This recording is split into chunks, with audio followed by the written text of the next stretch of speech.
Billy Napier may not care what some guy in rural Central Florida has to say about him, but this podcaster from Queens is ready to empty the verbal clip here. The coaching staff failed this program and this fan base on Saturday.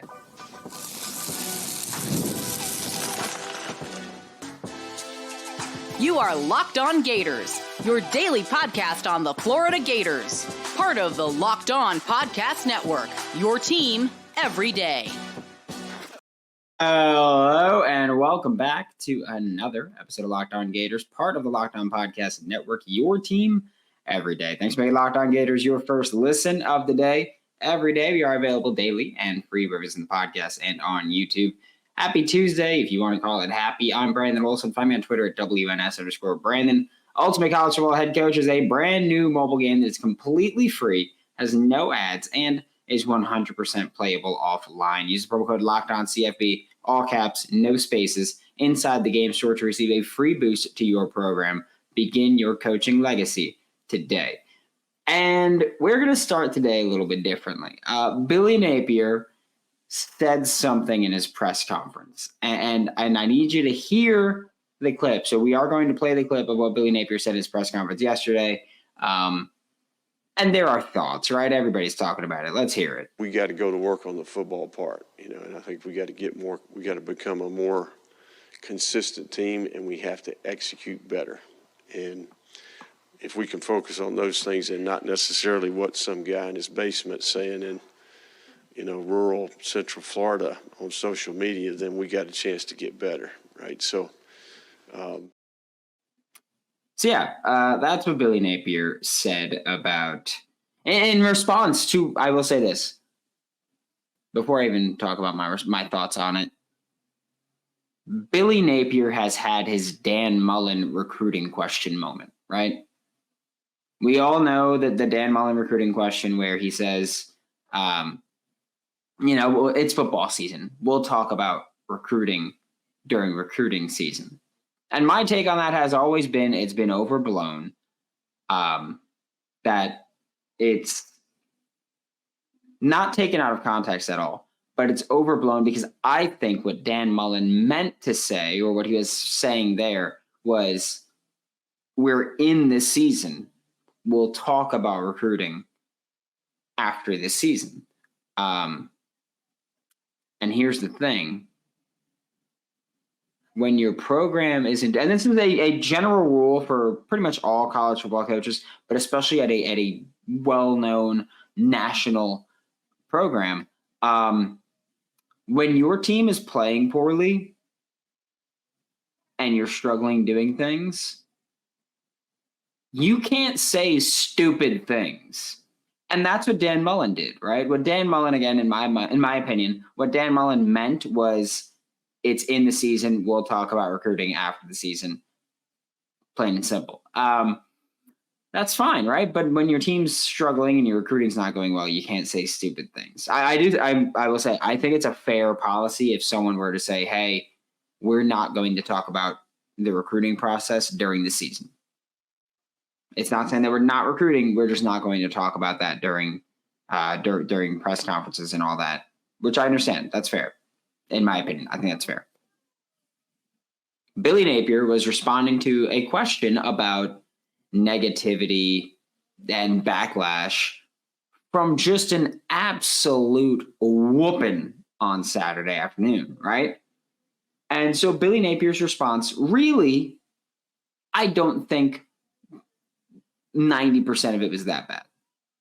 Okay? He's saying we got to get better as a football team. We have to get better as a program. We should be focusing on that. We want to focus on getting better as a football team. That's a fine answer. That's a fine answer. However, when you go, instead of thinking about what some fan in a basement in rural Central Florida has to say on social media, that stuff, one, it lets you know that they're under your skin. Like it lets everybody know they're under your skin. Okay? 2, that's something that coaches usually say when they're kind of on the way out. 3, of course, the comment that everyone has made so far is that Central Florida, rural Central Florida, doesn't really have basements like that because they'll flood. And yeah, so there's that big. Basically, my take from what Billy Napier said is that he's put his foot so far down his mouth that he might crab out a shoe. It's just a wild thing to go out there and say so much of what he said was perfectly fine. In my opinion, so much of what he said was perfectly fine. And honestly, what you should be saying. We want to focus on getting better as a team. That was unacceptable. We want to focus on improving as a program. All that stuff. But then you say the thing that just makes everybody say, dummy. Like everybody just loses their mind with that. And I'm not, again, this is him saying that has not changed my stance on his situation and his status, right? But it's another one of those public perception wise, you look so much worse. Public perception wise, you look so much worse. You look like you're crashing out. You are, right? Like I'll look at that clip up here where it's gone completely viral. So again, it's like the Dan Mullen recruiting question. If it doesn't matter what you meant, it doesn't matter what you were implying. What you said is what you said, and what you said makes you look dumb. It makes you look like you're crashing out. It makes everybody know. It lets everybody know, hey, they're under your skin and they're working. And that kind of stuff is where I'm just like, I can't believe that you would say that. That view right now, which has been deleted right now. The video has been deleted, and I don't know when it was deleted, or the tweet that I saw it from has been deleted, but it had 1.4 million views at the time that he said it. Do you know how many other people have seen that through other secondary sources? Everyone's seen you say that. And the part that's getting clipped is the bad part. Of course, it's always going to be the bad part. But here's the thing. You're the coach of a Power 4 program, a prestigious Power 4 program. You can't say stupid things like that when you're in the situation that you are. And it's as simple as that. Again, I don't think that the Dan Mullen answer was that bad about recruiting. But you can't say stupid things like that when you're in the situation that you are. I don't think most of what Billy Napier said was bad. But you said one stupid thing, and you can't say stupid things like that when you're in the situation you are. And that's exactly what it is. This is the moment. That's the big sign. That's what everybody sees, and they go, yeah, he's on the way out. Because that's what everybody thinks of it. Nobody sees that and is like, oh, yeah, that's the fire we've been begging for. That's the fire we're looking for. I've said on the sideline, I really don't have much of an issue with Napier's personality on the sideline. My issue with his personality has been the compliments to the rivals. I brought it up this weekend, and I'm going to keep bringing it up because it's embarrassing to talk about. But Mario Cristobal, by the way, it was corny as hell that Mario did it. He did like the fake gator chomp and then broke it over his knee. Corny as hell. But he's doing that, which is disrespectful as ever. It's about as disrespectful as I've been to Miami fans. It's as disrespectful as ever. And you're at a press conference, while you're at a press conference going, Miami has a really good football team. Quarterback played really well. What? Huh? No, man. Come on.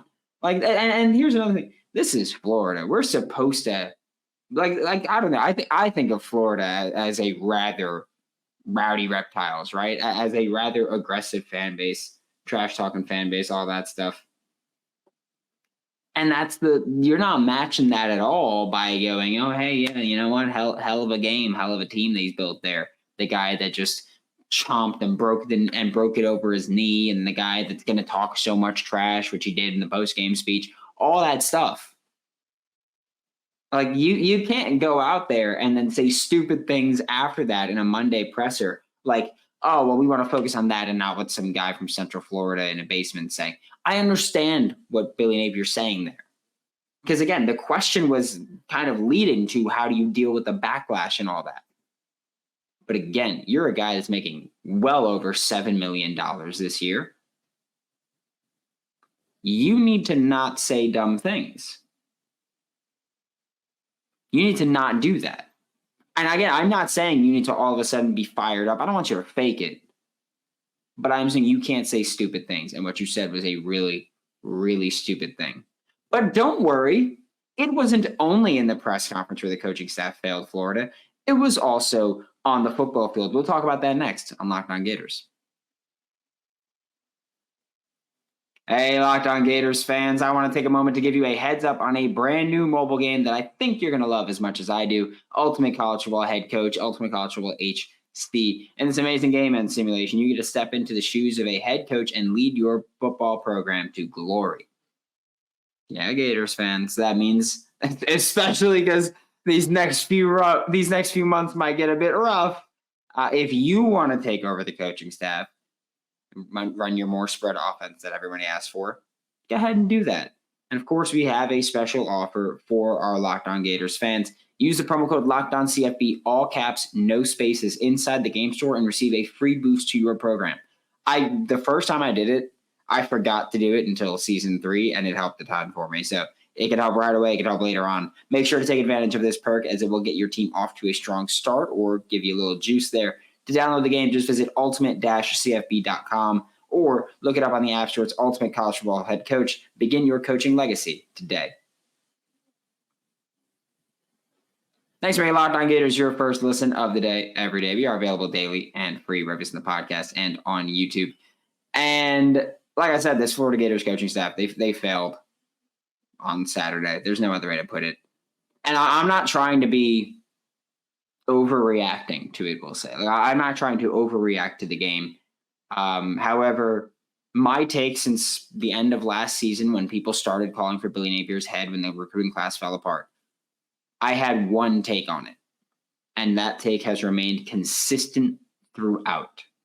And it was, no, give Billy Napier one more year. Give him year 3. And he either turns it around, starts winning games, and is like, okay, he can develop. He can do. I like the coaching hires that he made, most of the coaching hires that he made this offseason. So it was year 3. Give him one more year to turn things around, prove you can win games here. Or you crap the bed, new head coach, new AD, hopefully some foundational changes at the University of Florida, because the University of Florida desperately needs it. And game 1 was not exactly a ringing endorsement that Billy Napier has all of a sudden put some things together that he struggled to put together to this point. Okay? And I think that some of what's gone on and some of what this team has gone through, not great, right? Especially that this is now the second year in a row where a Billy Napier-led program has come out not ready to play in week 1. And again, this is not me overreacting or anything like that. I'm not trying to do that. I'm trying to speak just from the heart here, but also a little bit from the brain, but mostly from the heart, because that's what this program is, right? I texted someone after the 4th offensive play of the game from the Florida Gators. And I said, they might be cooked, comma, same offensive stuff. I overuse commas. I understand it. But I said they might be cooked. That probably could have been a period. I said they might be cooked, comma, same offensive stuff. Because that's what I saw. And that was the moment where I spent all offseason talking about using Trey Wilson in more ways. I spent offseason and the weeks leading up to the game talking about breaking tendencies. We had Bud Davis on here to talk about breaking tendencies and what the tendencies were so that we could break them. All that. And what did we see on the 4th play of the game from Florida? First play was a quick pass to Trey Wilson in the flat that he picked up for a first down, right? Then you get the 3rd down, that same drive, 2 plays later. As in you run 2 plays, then you're on 3rd down. What does Florida do? Trey Wilson comes in motion, they run the pop pass, and it gets blown up. And that was the play where I texted someone and I said, and again, I was front row at the game and I was like, all right, punt team's coming out. I texted someone and I said, they might be cooked. Same offensive stuff. Because that's what we saw. We spent so much of the offseason talking. I mean, go back to 9 months ago.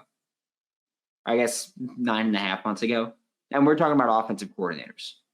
And we're talking about Willie Korn and Brennan Marion and a whole bunch of people. Because we knew that Billy Napier's play calling was not good. Leading up to the game, I was saying I think Russ Callaway should be calling plays. Break tendencies. I don't think we've got confirmation of anything that's definitively happened, but you tell me if you watched that game and it looked any different from what we saw with Billy Napier in 2023, schematically. Actually, there was one change we'll talk about next, but it was a change I like, by the way. But you tell me if that looked like that game wasn't called by Billy Napier. Because, again, that was my thing with Russ Callaway. It was always going to be Billy Napier's offense still. But play calling and timing of play calls would be different. I didn't feel that. It looked like we were watching the 2023 offense. It did. And if you feel differently, let me know. But for me, the overwhelming majority of it felt like you were running a 2023 offense. Okay?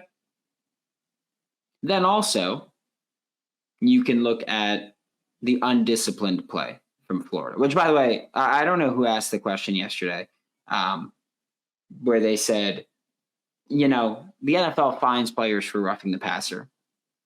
Is that something that you do for players? And Billy Napier said, we can't do that. Like we can't fine people for that. Which is correct, which is why I think it was a bad question, because you can't fine the kids. As the University of Florida, you can't fine the kids when technically the University of Florida is not paying them. We've heard Kirby Smart talk about, like the NIL collective essentially fines players or withholds players' payments if they get arrested for a DUI or anything like that. We've heard that. But yeah, no, you can't fine players at the college level. Maybe next year when revenue sharing starts, maybe you can. But undisciplined play was the thing that's why he asked it, because of the undisciplined play. Florida had one player get 2 roughing the passer penalties.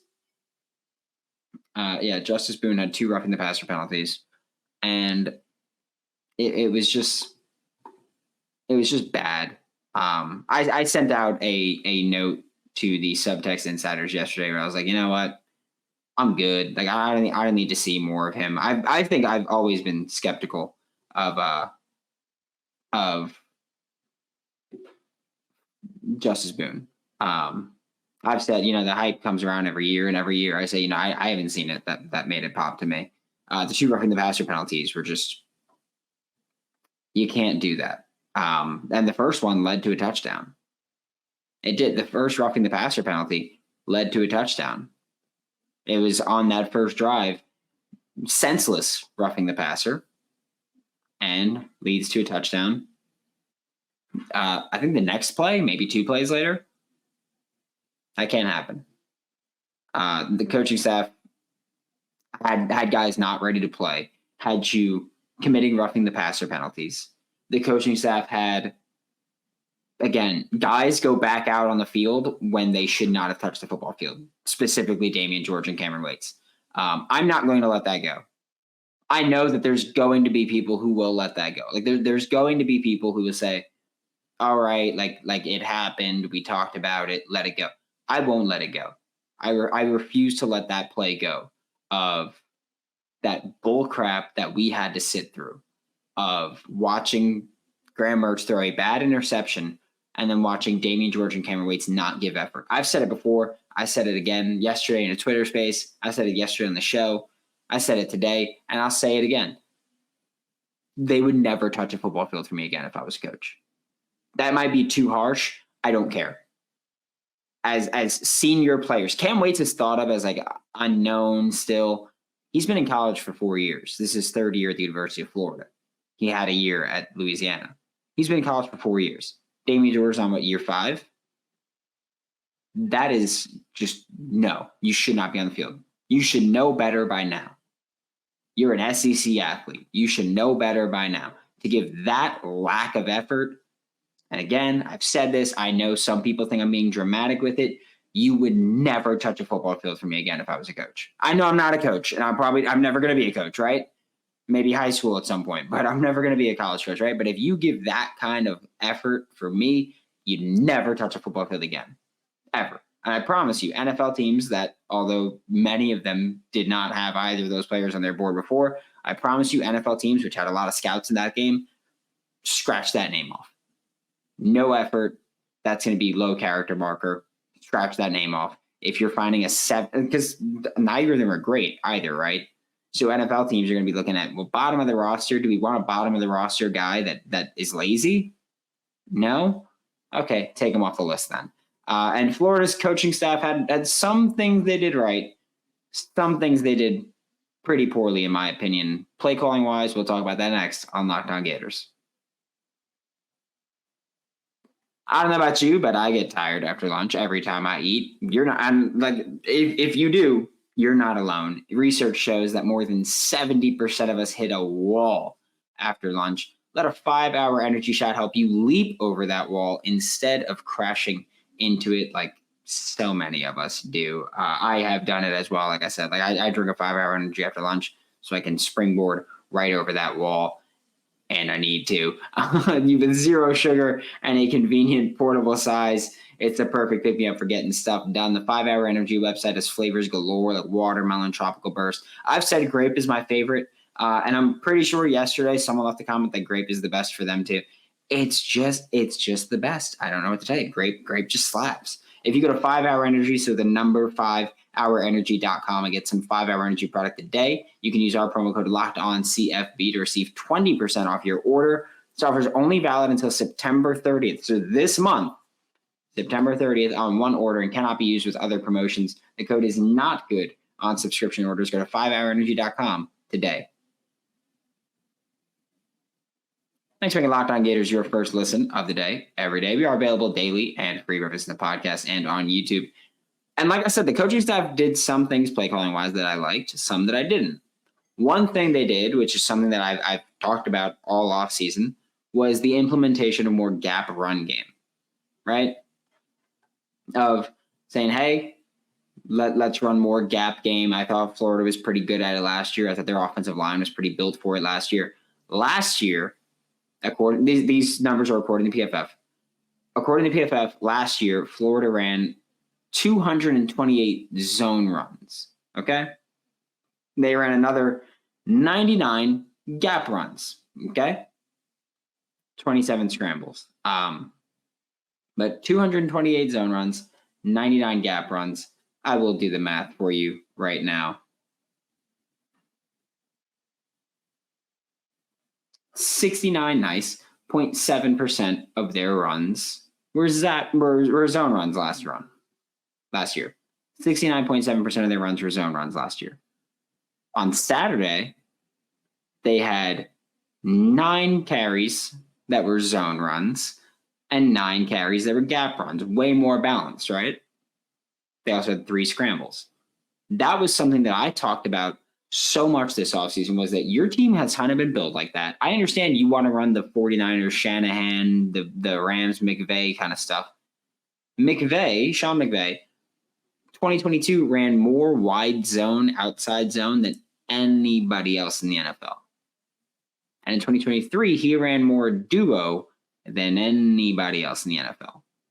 And I said, hey, take note. Like Sean McVay went from we're going to be a really zone-heavy team to we're going to gap a lot. Florida should do the same thing. They've done that a bit, right? I mean, they had a SEC StatCat. I forget the name of the actual. I want to say Clark Brooks, but I don't know if that's true. And my Twitter notifications are still blowing up. Can I? Yeah, Clark Brooks, SEC StatCat.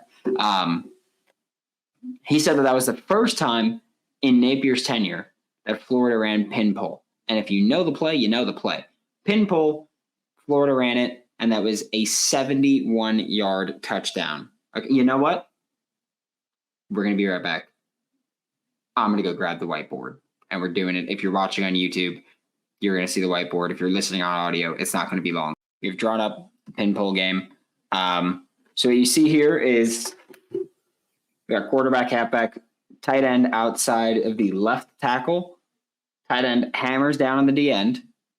Left guard here goes to the tackle, goes to the defensive tackle. Center and guard pull outside of the tight end. So the tight end is pinning the edge rusher down to the interior of the line. So in this case, it's Hayden Hansen pinning the edge rusher down to the interior of the line. It's Austin Barber was that left tackle, I'm pretty sure, on that play. Might have been Devin Manuel since they rotated, but I'm pretty sure it was Austin Barber. Goes to the tackle, defensive tackle. Then at center and left guard, it was Jake Slaughter at center, and I believe it was Najee Harris at left guard there. They pull and they wrap around, and Montrell goes outside with them.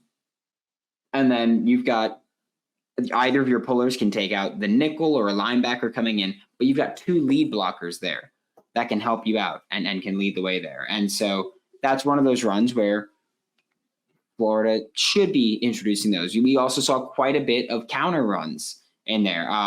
DJ Lagway's pick came on GT counter, RPO. So it's GT counter, as in you're guarding your tackle from the right side, run to the left. Your running back's going to the left behind them. Your quarterback can read and make the throw, the slant, the post, whatever it may be. And then you'd have lead blockers if you hand it off. Florida found success with that last year. They ran it a bit. They ran it some more frequently in this game than they did in, I think, any other game last season.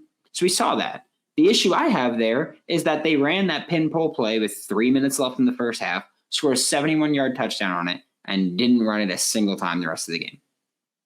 I'm not saying to go right back to it, but at some point in the game, you should probably break it out at least, or threaten to break it out at least. Like, there's pin pull RPOs. And pin pull is rather self-explanatory. Again, tight end pins down.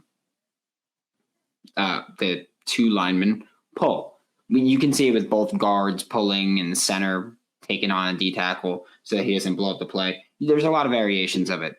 But Florida in that case had tight end pin down, tackle go down to the left tackle go down to the D tackle, left guard center pull. Okay.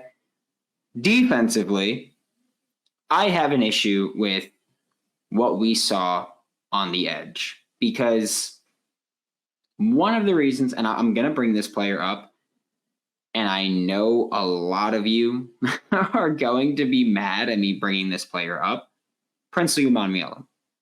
I told you when he hit the portal that part of it was because he wanted to be used similarly to how Will Anderson was used at Alabama.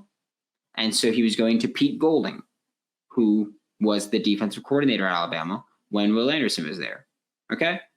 Which means that you're going to be rushing the passer 90-something% of the time. For Princely, he rushed the passer on 13 of his 14 snaps, so he rushed the passer on 92.9% of his reps. And again, he said, I want to be rushing the passer more. Like I don't want to be dropping in coverage so much. He said in a press conference this spring that everybody got mad at him, where he was like, hey, they didn't really teach me how to drop into coverage. They kind of just dropped me and I had nowhere to go, like no idea what I was doing there.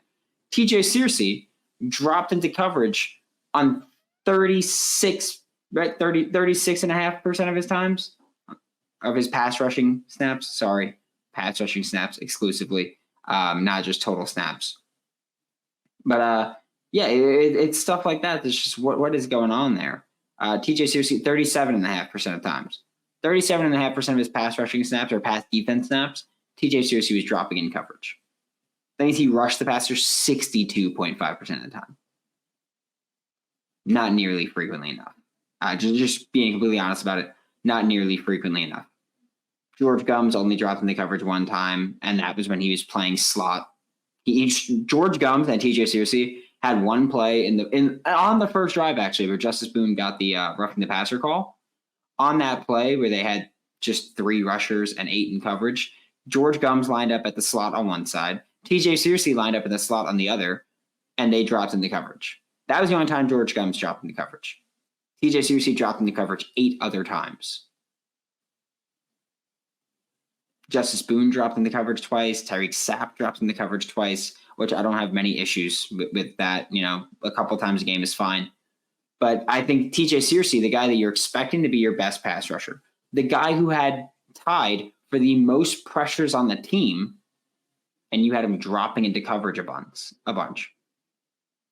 I hate it. Not that I hate, everything about the defense, but that specific part of it. I hated it last year when Princely did it, and I hate it this year when they have TJ Searcy doing it. It's the one aspect of this defense where I think they're doing too much of it. Again, I've stood by. I think the scheme overall is pretty damn good. Okay? I think the scheme overall is pretty good. But I think that this one thing they're just doing far too much of. Last year, Princely rushed the passer 76% of the time. TJ Searcy's in the 60s right now. And with a Ron Roberts-led defense last year at Auburn, if it wants to pop up, their leading pass rusher dropped into coverage or rushed the passer 73% of the time. So they're even that is too much for me. But it's just I need you to be better there, especially if TJ Searcy is going to be one of your productive pass rushers. I need you to let him rush the passer a bit more. I understand Cam Ward struggles at times and there's too much coverage going on in that windows. I need you to be better. That's my biggest complaint about the defensive play calling. It was working for Cam. Like they were successfully throwing the ball. I sent it out to the insiders. I tweeted it yesterday. Florida last year ranked 71st. They allowed the 71st fewest. Like they ranked 71st in explosive plays allowed. Okay, 70 teams were better than them. Right now, they are third worst in the entire country, and the only two teams worse than them have played 2 games to their 1 in terms of plays allowed of 20-plus yards. They allowed 11 in 1 game, which means they're on pace to allow 132. Last year, worst was 88. That does not seem like an issue that's been fixed. Maybe it could have been helped by having more pass rushers there, or more traditional pass rushers rushing the passer. But what do I know? I'm just a podcaster from Queens. I gave Florida my opinion before the game of what I think they should do. They did none of it, and they got blown out. But what do I know? Thanks for making Locked On Gators your first listen of the day, every day. We are available daily and free wherever in the podcast and on YouTube. For Locked On Gators, I'm Brandon Olsen. Don't forget to follow me on Twitter at WNS_Brandon. Find all my written work with Giants Country and NFL 33, and I will see you all next time.